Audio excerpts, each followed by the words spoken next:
Muhammad bin Sirin ini salah satu ulama tabi'in yang terkenal dengan keimanannya dan beliau ahli takwil mimpi. Pedagang di pasar. Satu waktu beliau berdagang, kemudian ada dagangan, dia ragu nih, syubhat.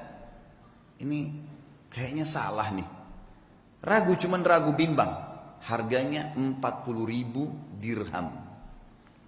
Ini luar biasa jumlahnya. Ini bisa mungkin sampai puluhan juta. Mungkin 60-70 juta. Ditinggalin sama dia, nggak jadi transaksi. Dia ragu, kalau sumbernya ini kayaknya haram nih. Tinggalin sama dia. Satu pasar heboh.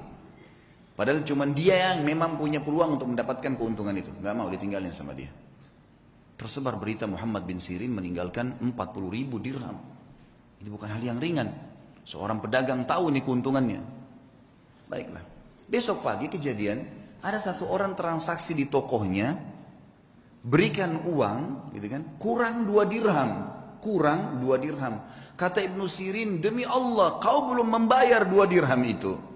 Kata orang itu, 2 dirham, demi Allah saya sudah bayar. Kata Ibnu Sirin, demi Allah kau belum bayar. Ribut nih. Satu pasar sampai datang. Lihat, ribut dengan 2 dirham. Lalu kata teman-temannya, waktu itu akhirnya orang ini akhirnya membayar 2 dirham. Setelah itu Ibnu Sirin berikan barangnya, pergi. Orang-orang pasar tanya, wahai Ibnu Sirin, kemarin anda meninggalkan 40.000 dirham karena syubhat. Sekarang anda bersumpah atas nama Allah kena ngejar 2 dirham.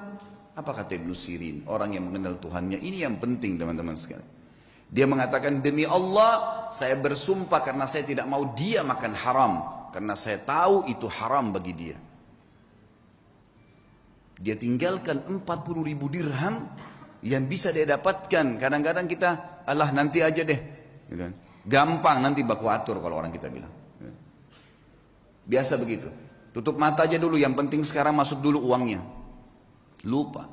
1 rupiah sudah cukup membuat anda masuk rumah sakit sebulan teman-teman. Kalau haram. Hati-hati. Imam Nawawi rahimahullah. Imam Nawawi ini pernah mendengar berita tetangganya kambingnya hilang. Tetangga dia bilang sama dia, kambing saya hilang, gak tahu siapa yang ambil. Saya udah cari di tempat-tempat yang biasa saya gembalain, gak ada. Berarti dicuri nih. Imam Nawawi tidak beli kambing 1 bulan. Gak beli kambing. Semua kambing di pasar yang sudah mentah, yang sudah terpotong atau yang masih hidup dia tidak mau beli. Sampai dia pastikan kambing tetangganya sudah ada beritanya, mati atau memang dia temukan kembali. Sebulan dia gak mau beli. Takut nanti kalau yang dia beli itu kambing temannya yang hilang. Saking hati-hatinya menjaga hubungan dengan Allah. Bayangin nih.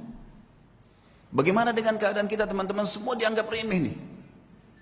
Dari makanan, dari minuman, dari pakaian. Yang penting pakai saja, yang penting makan saja. Subhanallah. Semua ada tanggung jawab nih. Harus hati-hati menjaga hubungan dengan Allah subhanahu wa ta'ala.